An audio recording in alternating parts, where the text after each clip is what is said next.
Hello everyone. Whenever you receive this message, I do hope you are safe, sound, and with people or family looking after you.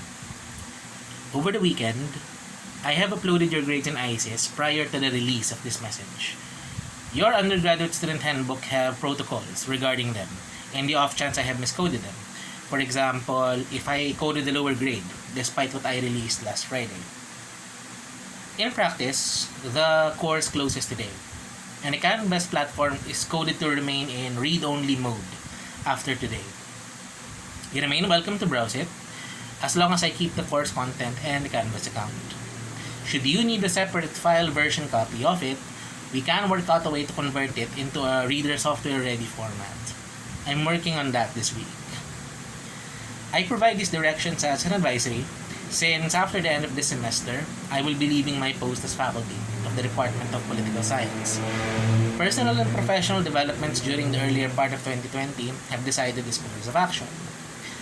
I will be transitioning towards preparing for postgraduate studies. I'll be devoting the rest of the year to this, so you have this time window until the end of the month to converse and coordinate with me for anything related to the course. I will remain accessible via the usual channels, and since we're now done with the semester, I am giving you the liberty to contact me via messenger as an individual. So, we were all thrown into the anxieties and insecurities of this intersession semester. You may have found this course a bit overwhelming and difficult to pace, especially we're limited within 6 weeks. And I myself found it a massive challenge to write and upload all of this content within those 6 weeks as well. So, it's very possible I have been neither patient nor accessible enough to all of you, especially as warranted by our distance setup. For this, I do apologize. And I do hope you have been transparent about your experience in your course evaluations. Nevertheless, I would still like to take this opportunity to thank you for all of your patience and willingness to join me in this online journey. Specifically, I would like to acknowledge the efforts of our student volunteer for the subject, Ms. Kaya Katigbak, for all the assistance and aid she gave me for class management. On behalf of the faculty who wrote the course content of this online POS 100, we do hope we already gave you an idea of the take-home values and ideas you should be carrying after this course. If your final outputs were any indication, I do believe we are at least on the same page, despite the challenge we faced. But our real life today, in my view, has been a more vivid and harsher teacher than me. After all, the current COVID-19 pandemic just highlighted what kind of fragile stilts our economy, development plans, and way of life are built on. How one bad day can ruin years of investment and life planning. How one bad official can send thousands to misery, deprivation, and death. How speaking out the truth and just doing your basic job can be denied by an insecure, rapacious, and flat-out death-dealing government. In a bitter yet appropriate twist, we are indeed under a proverbial curse from classic Chinese history. We are living in interesting times. The times, in my view, are never interesting just because of the events happening. They are always the products of human agency, for good or for ill. A fellow philosophy teacher here in the Ateneo once told me, never assume, as a teacher, that you'll actually reach the hearts and minds of all of your students. You'll only hold them for about 5 or 6 months, and those months go up against 18 to 20 years of either good or bad parenting. Our enforced distance and our 6 weeks only increases this anxiety for me. And the argument has already been made that this might be in fact the case, as to why the current administration continues to score high in satisfaction ratings despite having the blood of thousands on its hands. There's a big possibility that we just ignored it, but we may have not really been building a caring or hospitable society, despite what some of our cultural studies would assert. We may be building a servile, cowardly, and selfish society. And it may be starting with how we treat the young, how we treat you. The past months have already shown you how the actions and words of powerful yet petty-minded people destroy lives more effectively than the most horrific of technologies. Is this a tide you can even talk of stemming, riding, or preventing? I'm not wholly sure at this point. Changes of heart and openness to newer alternatives are possible. That's the hope of the course, after all. But it is only possible when someone changes their view. Conviction, as we've kind of indicated in the very first module, is not something you can easily disabuse someone of, especially if their entire worldview is built around it. I did say earlier that the smallest things may breed the worst tragedies. But the converse, in my view, in my experience, is also true. The littlest kindnesses, when done at the right time, can light the biggest revolutions. Every end of semester, I share 2 stories to my students. Just for one last time, I thought I'd tell them to you. These are about 2 former students of mine. Let's hide them under the names Clara and Dina. Both were good students. They recited, they told nice stories, they care about the peoples whose miseries are talked about in class. Both of them were scholars, and yet I did notice, however, that they always fail in submitting requirements on time. Especially this semester, you guys know how that feels. I was eventually told by the guidance office then that both of them had lingering psychological issues. Both of them nearly committed suicide. Clara, due to persistent physical problems and the depression this causes her. Dina, in contrast, due to being a victim of rape by her own boyfriend at the time. Clara was by reputation an honor student, and however difficult it was for her, she forced herself to push through. She said she was doing this not only because it needed to be done, but because she felt that with so many people helping her out, least of all her mother, her siblings, she shouldn't let us down. Thankfully, she was able to graduate on time then. That was 2016. And she chose to take her master's, hoping to become a psychologist to help people like her. Dina, by contrast, probably had it worse. Her nightmares kept returning, and even attempts at ignoring it only distracted her further from studying.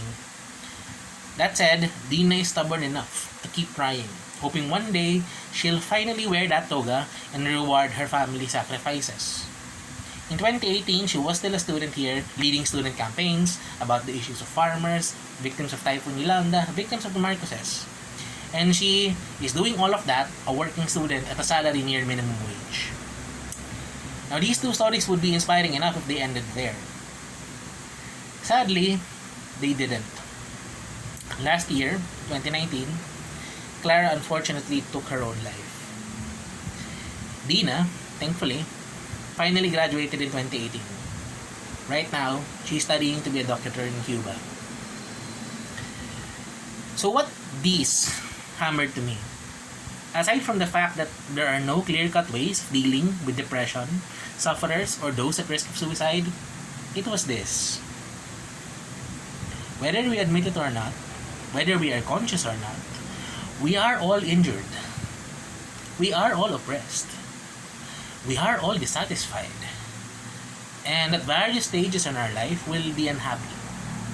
We will experience despair and disappointment. But what keeps you going, in most cases, it won't be your own initiative, not strength of character, not your brain, sometimes not even your personal faith. In most cases, it'll be the people you care about, the people you know you need to protect and help.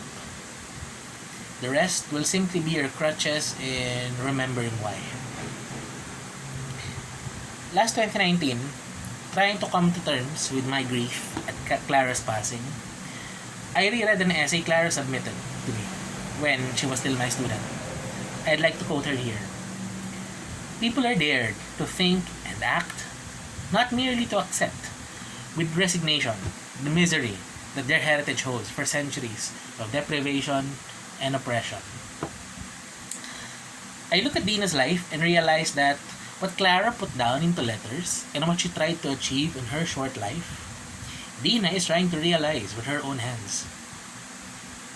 These two young women, living and gone, are the ones teaching me now that even if you are a victim, even if you fell to hell, face to face with the devil who tramples on your very being, the best way to defeat it is by saving other people. That instead of throwing the towel, you could, as the late actress Carrie Fisher, who we probably best remember as Princess Leia, once said, take your broken heart and make it into art. If there's anything at the heart of what politics is or supposed to be, it should be this: preventing anybody from feeling that they have nothing to live for, that nobody loves them.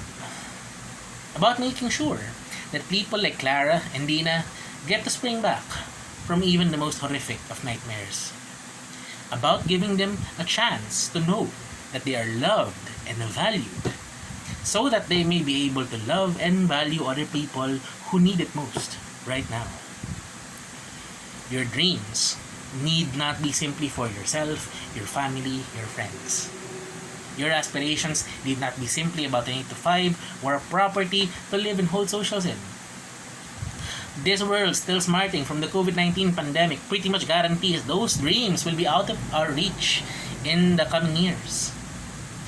With the opportunity for increasing neighborliness, sympathy, and kindness, it's already here. Why not extend it to the most important parts of our lives? The Ateneo de Manila is not perfect, but it continues to show us how best to deal with injustices and crises. When the space is there, we speak and shout. When we have enough in store, we give out. But always, it is animated by kindness and empathy. We have failed before, and we have been complicit in mistakes as well. You've seen the previous years. But we always do our best to atone and look out for the next opportunity to do what is right. I would like to hope that despite our limits, the university has done right by you. But you know very well that it took a while. It needed to listen to the expressed sentiments of your student leaders, as well as your very own voices and demands, before realizing what is just in this time of need. We are part of generations comfortable and adamant in keeping each other accountable for past mistakes. With those mistakes made by older generations making visioning our future harder, we really don't have a choice. Either things change now, as we're in the belly of the proverbial beast, or we're going to suffer more as the years go by. I'd like to believe we won't go down without fighting, and the fighting is already here. Many of you already know the truth. All the data, advocacies, histories, forecasts, none of these will animate us into action if we forget one very simple thing. None of these will matter if we can't even care for the miserable people outside our doors. None of these matter if we withdraw our hands from those crying out for help. I hope you keep that in mind. You keep that in mind if the advocacy papers you wrote would just remain like that, papers. Or whether you can find a way to get them to who can use them. So I simply invite you to continue being mindful of those surrounding you. Be kind enough to immediately help those who ask for even a single second of your time. Be willing to be inconvenienced when you are confronted by a cry of despair. To never dismiss the howls of the grieving. To be strong enough to be able to say, when confronted by misery, frustration, and what's unfair, no one else will have to feel this pain. Not on my watch. The political theorist Hannah Arendt believes, ultimately, What opens the possibility of human contact, community, and solidarity is the power to forgive. Believing maybe our injuries may not be intentional. Maybe each one of us is simply crying out to be understood. Maybe that someone could be you. Yet forgiveness can never be genuine without justice, without reparation, without reciprocity. To begin again, we must sit down on level with those we wish to live with, those we wish to teach how to dream better, those in the lurch. Words are nothing unless we get our entire persons dirty in the process of being part of a people, our people. I would like to believe that for the past few years, by teaching and by my own engagements, I have been part of the struggle. Now that I'm leaving it, I want to be honest with you, I am quite fearful. I'm not sure whether there will be a place I can return to or whether even this transition will actually push through. But with our mobility and work arrangements remaining insecure. Yet you guys have shown me, with what little interaction we have had in class, course modules, and your own submissions, that you do in fact have voices and opinions. You can and have used them to express the truths you see with your own eyes, above and beyond the social pressures you may be subject to. Your own voices cannot and should never be taken away from you.